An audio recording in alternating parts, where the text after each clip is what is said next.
us, Rory Underwood. Welcome to the conversation with myself, Paul C. To the people that don't know, Rory is one of England's most successful rugby international players, well renowned around the world for his successes within rugby, but equally incredibly successful within the Royal Air Force as well. So we're going to touch upon the entire span of Rory's sort of journey. So it's not just about the sport, it's about his entire arc, the family dynamics with your brother being incredibly successful as well, and how that sort of spurs you both on, as it were, to help each other on that front. So welcome to the conversation, Rory. We really appreciate your time today. If we can start off, sort of where you're from and just, how you grew up and just how you got into sort of both assets of the Air Force and the rugby side. Yes, I'm a Yorkshire born in Middlesbrough. As when I was born in '63, it was part of North Yorkshire. My dad was working out in Malaysia. That's where he met my mum, and they came back for my birth in Middlesbrough. So something like when I was about 3 weeks or something like that, I think my mum keeps telling me that I was a small little picture of a baby being held up on the passport photograph of my mum's passport to fly back to Malaysia. So I spent my early years growing up in Malaysia, coming back on the odd occasions, typical expat's life. And it wasn't until about 7 or 8 or something like that I started boarding school up at Barnard Castle at the preparatory school, and went through the preparatory school into the main school. So I went to Barnard Castle School, which in more recent times, at the time, it was a well-known rugby playing school, but it wasn't a very successful one until obviously my year that I came through. It's not just because of me, but obviously one of my buddies at the time, still is my buddy. We met when we were 11 years old in the same house in the same year, was Rob Andrew. Wow. So we went through the school together. So obviously we had quite a good rugby team as we went through. Left school in '81. Was by this stage I'd been drawn by the Air Force. I wanted to be a pilot. There's no doubt I wanted to be a pilot, and going down the commercial route was fraught with needing a degree, and I didn't really think I was going to be able to get a degree. So I applied for the Air Force. Actually, I thought the flying was a bit more interesting than flying around a big bus. And the Air Force accepted me in 1983. And so I went through officer training and started flying training as well at the same time. So that's a very thumbnail sketch of 0 to 20. So spent most of my time out in Malaysia till I was about 12 or 13. Then my parents moved back and lived up in Barnard Castle at school there until I joined the Royal Air Force. Just briefly on the Malaysia element, do you still have family over there? Do you ever travel back? Oh yeah, my mum's the eldest of 8. Oh wow. One of my aunts has passed away. So there's 7 of them. One lives in Australia. So I've got 5 uncles and aunts that live out in Malaysia, and so I've got quite a few cousins out there. So literally, whenever England went on tour to play Australia, you got sort of touted up for tickets for everything, and it was almost like a family reunion. Well, no, because no, I mean in Australia the rugby's mainly played over on the East Coast. So in terms of you're in the Air Force at that point, where is just in terms of people gaining the picture, where is obviously your brother Tony in terms of that age range, and where is he on that sort of trajectory at the time, just to gain an understanding of how you both came through? Well, Tony's 6 years younger than me, so okay. When you're a kid, it's that annoying young kid who wants to play with you all the time.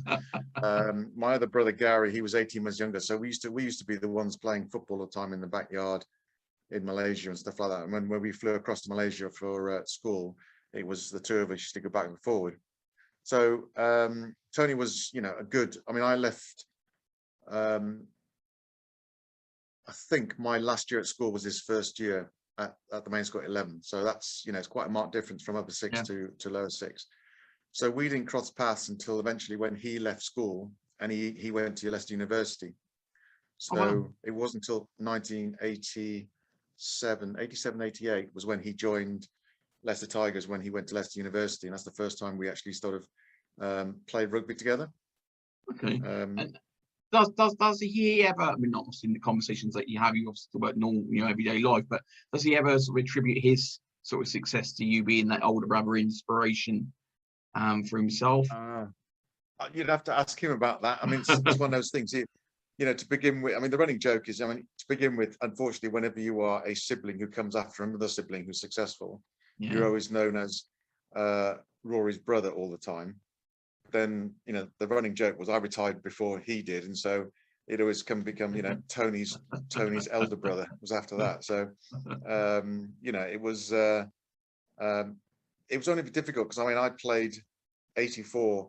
So he didn't play his first game till like 92, something like that, 91, 92 it was. So I've been playing for England for 8 years before he came to the side. So obviously very established. And for a sibling to come in, it was always going to be that sort of way. We were both wingers. And so, and we played for Leicester Tigers for, 4 years by that stage. So we got used to playing with each other. And in terms of, you obviously got your Air Force career that started off before the rugby took off. Then is that correct? Before it went to the stardom of international caps, and was that in full flow before that kicked off, or at the same time? Therein lies an interesting tangent. I joined the Air Force in February 83. Mm-hmm. I graduated from the Royal Air Force in June of 83. Started flying training that year. Mm-hmm. February 84. I got my first cap for England. So right in the middle of my flying training, I got my first cap. So it pretty much happened in parallel. The funny dynamic, I can't speak on the Royal Air Force side, so you'll have to educate me in terms of that pressure and mindset. But in terms of the sporting side, the strange scenario is that although rugby in general, not just rugby league, rugby in general at that point was obviously amateur, wasn't it, at that stage from what I remember. And but it still had an amazing amount of national focus, if that makes it. So even though it was amateur, it was still still carrying the headlines and the focus of the nation, as it were. Still, international rugby was. Club rugby not so much. Local press would do, obviously, but international, yes. The Five Nations was a big, massive tournament. So every year, it was very much centre stage on grandstand. So, you get 4 games with England featuring in it, for people to watch in grandstand. So it was a massive occasion for what you say as an amateur sport, yeah. And how did you balance the both? I know away from the 4, sort of, the 4 or 5 international games, those big moments in the year, you've obviously got the rest of the year to focus on, your main career, I suppose, as you would probably class it at that point in terms of the Air Force, but you're still playing for Leicester, you're still doing the training, etc. as well. So how did your week must have looked incredibly packed in terms of training, games, the Air Force at the same time? Most of us, just doing one career is sort of hard enough, but even though rugby would have been classed as amateur at that point, you're not training as if you're an amateur. I know it is different training nowadays, and diets and all these different things, but you're still training with the intensity to perform. Yeah, it was. I never regarded my rugby as a career. So because it was an amateur game, so there was no sort of thought of it being a career as such. It was very much, the way I describe it to people, because a lot of people don't realise that it was an amateur game. They still think of it as being a professional game for ages because of what they see now. Yeah. So the way I explain it is, my job was flying jets in the Royal Air Force. Yeah. And my hobby was playing rugby. That's the best way to describe it. Yeah, because yes, we trained 1 or 2 nights a week, and we played on Saturdays. Pretty much every rugby game was on a Saturday. There were a few sort of midweek games here and there, but predominantly all the games were played on a Saturday. So, you train in the evenings and you play on a Saturday. So it's like anybody else having a job. And yes, I was flying jets, etc. But predominantly, it's a day job. The Royal Air Force. We do fly at night, and there's various occasions we go away in detachment stuff, but most of the time it's 9 to 5, and so you just fitted your training in accordingly. And you play it on a weekend, which is normally free again, unless you're away in detachment. In terms of rugby, Rory, I mean, it would be great to sort of hear from yourself in terms of what you class is sort of your highlight reel in terms of Leicester, in terms of internationally, and sort of where you see sort of rugby these days, just in terms of your own sort of views, really. Very open question. Well, I mean, I had 14 years at Leicester, so it's a long career. We won Pilgrim Cup once at my time, actually, me playing. Won the league several times, so that's always a big high point. The league for us always was a big competition, because you're playing over the whole season, so it's the best team at the end. The league never lies, as they say. Yeah. But Tigers have got a very big cup tradition. Just before I joined, they'd won the John Player Cup 3 times in a row, back in the early 80s. So I knew I was joining a sort of late 70s, early 80s. So I knew I was joining a very, very successful side, especially from a cup perspective. And so winning the Pubn Cup was a big, massive. We lost. I think I played in several finals and lost, mostly to Bath. I think definitely 2, possibly 3. So it was a bit of a Leicester Bath was always the big sort of match in any game of the season, whether it be cup or league. With England, I mean, the record's there. We've got in my career, I played for 12 years. We've got 3 Grand Slams and a World Cup final on the resume for my time period playing for England. It's when you get to that successful period with teams, and the players, a lot of it is by fate or circumstance. There's no doubt that Clive Woodward talks about it. Jono was a fantastic captain, but Jono as well would admit, he was very lucky. He had a lot of very good players around him at the time, especially lieutenants, and to a certain extent we had the same back in the 90s. And a lot of that has a factor in it with regards to it. The game, it was an amateur game. The game turned professional in 95, so I got a couple of years of being played, but I was coming to the end. I eventually stopped playing for England in 96, and I retired in 99. And I had a great long stint. Rugby's moved on. It's like anything else. It's an evolution. I hear a lot of people talking about the game has changed so much to what it's now, and of course it has. It's had a step change because of professionalism, because players are spending full time, coaches are spending full time. So Leicester Tigers back in the early 90s, we had one of the first directors of rugby. We had a paid full-time coach to come and spend coaching us, and he would do all the analysis with the video, and he would be doing the cutting of the videos you'd expect in those days, and showing us a few videos on the match from previous, and then what we wanted to do next and stuff like that. That was a major step forward for the club. Whereas now, I know that the players, as soon as the match is finished, as soon as they get home, or even as soon as they get onto any device, they can log onto the server and download or have a look at all their highlights of themselves. Yeah. That's already been digitally loaded onto the server, itemized, so they can just look at all my kicks or all my passes or whatever. It's already been done. So the guys are all looking and poring all over all their video from the match they played earlier on that day. So the game has moved on leaps and bounds, but it's a level of evolution, because even when I was playing, I can remember at one point in the 90s when we were having quite a success and etc.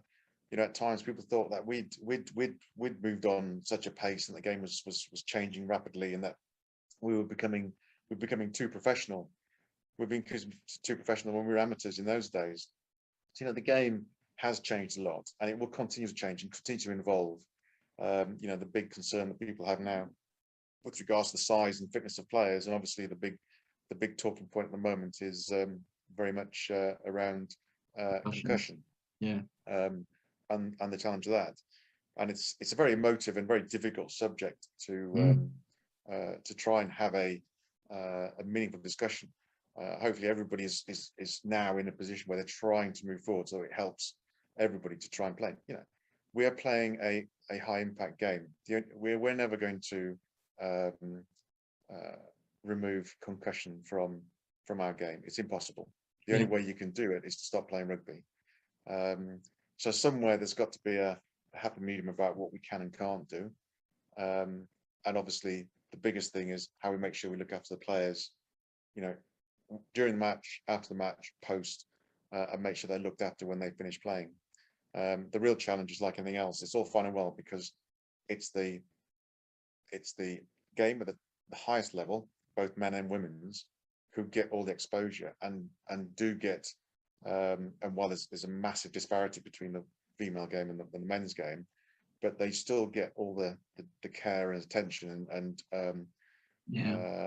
medical support.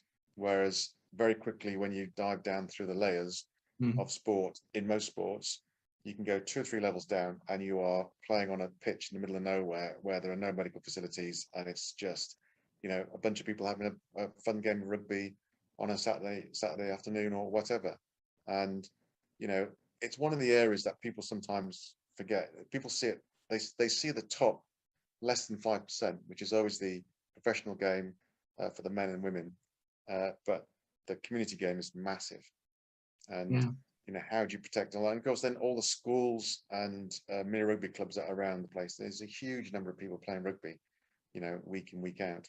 The main problem you've got anything with the head type scenario with concussion is it is still a massive area that we don't know a lot about. You know, the experts that are experts on concussion and brain injury stuff, you know, they know a lot, but there's still a lot they don't know. And, you know, I had a very good friend of mine was talking about it, and he says, one of the potential problems we have is that a lot of what people are trying to do, you know, if you go back 10 years, we'll probably look back at 10 years ago and thinking, what on earth were we thinking about? But of course, 10 years ago, people were doing what they thought was the most appropriate thing at that time. So you could argue what we're doing now, you could argue even the protocols that we were doing with the, you know, HIA and stuff like that. 10 years time, they'd be looking back and going, I can't believe we did that. So, you know, we're very much, I'm not so much playing catch up, but we're just trying to do what we know is right at the time, because we haven't got a crystal ball, and that's one of the challenges. And there's still a lot of you know, knowledge and research that needs to be done to fully understand the full impact and how we go back. Because one of the things that does frustrate me slightly is there's an element of there's a problem, debatable whether it's a problem per se, there is a situation, and people do knee-jerk reactions to try and put things into place to try and overcome that situation. And of course, there are always unintended consequences. And I think, you know, some of the sort of knee-jerk reactions, or sometimes I just wonder, you think they're using proper research and stuff, and I have to sort of bow to their better judgment because they're in much higher realms of understanding how they do these things. But you do sometimes wonder whether they fully think through the dynamics of the game, combined with the science, etc., of the situation, to come up with a situation that is the best way of looking after the players. Well, I mean, you go back to one of the problems is still research, because it's not just you know, when you have a head-on-head sort of hit or whatever that is causing concussion problems. Whenever the body gets hit by something, it will have an impact on the brain. It's one of the things that people just don't fully understand in its simplistic sense, that you get a lot of I get a lot of mums and dads of young kids that are starting to play rugby who, you know, want their sort of affirmation or confirmation that they should be wearing a skull cap, you know, a rugby scrum cap to protect them from concussion. Of course, it doesn't protect you from concussion. There's no way, even if you played with crash helmets like they do in American football, that does not protect you from concussion. People just don't fully understand it. Because obviously the brain inside your skull is bashing around inside the skull, so it's actually the inside of your skull that's causing the problem, not having the scrum cap on. And so one of the challenges with the game now is there still needs to be a lot of research to understand when, where, how, and why does the brain receive any potential injuries. So, you know, the brain's been rattled around inside the skull in a whole variety of different things, any contact sport. And so a lot of the focus is on the really horrendous big hits, or the ones where the head gets clouted or whatever. Um, and whilst at the same time I'd like to reduce that as much as possible, there is a over eagerness to try and penalise the whole context of that at the moment, which I think is affecting the game. However, I sort of understand the reasons, the rationale why, but I still think that people aren't fully aware as to it's not just the big, illegal tackles that are causing concussion. Concussion is being caused all the rest of the game as well, in a variety of ways. And of course, some of the difficulties you're talking about is that concussion can be a small but growing type challenge. If you get lots of little small type impacts, that may potentially cause some form of injury later on, as opposed to one big, colossal event. But all that still isn't fully understood. What are your thoughts on that Rugby World Cup? I wish that I'd actually allowed to be outside of the squad and watch the whole thing going on. Because like anything else, when you have a home tournament, this is without doubt, rugby, especially in England, but probably in the UK, had a massive, huge uplift in interest because we got to the final, without doubt. It's just like the Euros with England getting to the final. So, from a point of view of exposure for rugby and getting more people into the game, there was a massive spike in 1991. Obviously, for us, we're in the cocoon of the squad traveling around, and it was sometimes hard to sort of be really aware of that whole groundswell of interest that was coming. And since I've had so many people come up to me over the years since. So I never watched rugby, didn't know that, but I remember that, it was fantastic, the whole, and where you got stuck into it, and it was brilliant and whatever. And, shame we all lost the final, but, we really, really enjoyed it. And the number of people who, said, I'm not really a rugby player, but, rugby supporter, but I know who you are, going back to the bit you talked about earlier on. That was a very, formative time for us. And not only that, we won the Grand Slam in 91, World Cup final, and then Grand Slam in 92 and 95. So, for us England players at the time, that was a very, very successful period in the 90s. A lot of talk has been said around the final. I mean, we got through the group. Okay, we played New Zealand in the first game of the tournament, and they were a very good side.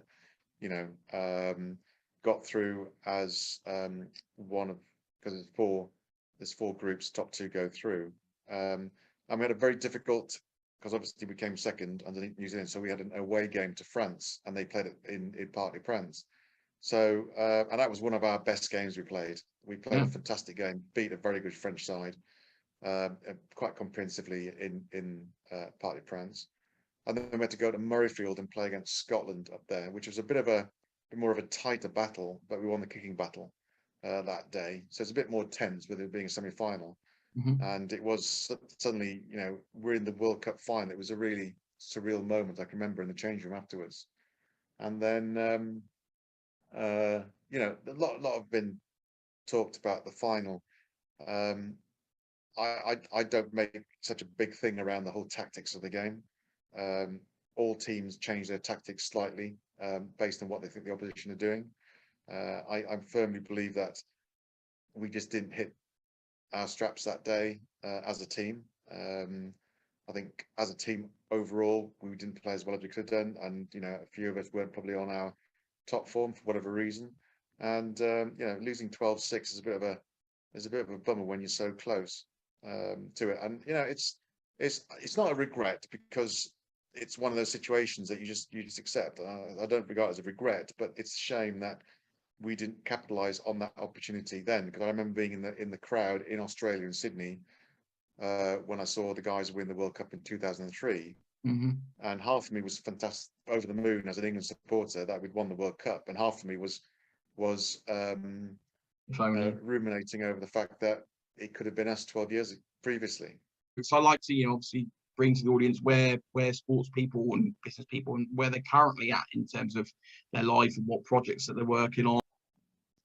Well, I left the Air Force in 2001 and set up a team building company. The three of us set that company up. We ran it for about 10 years. Eventually, the crash in 2008 didn't help us for obvious reasons in that world. I went off and left and set up Wingman the following year, doing pretty much the same stuff, but decided to go off on my own. And it's been going 12 years now. And so as Wingman, we're a performance consultancy, very much dealing with businesses. We're very much about trying to help businesses grow, create sustainable growth, and understand how they get the best out of their people, basically. One of the challenges that a lot of businesses that grow have is the more people you have in your business, the more complex it becomes.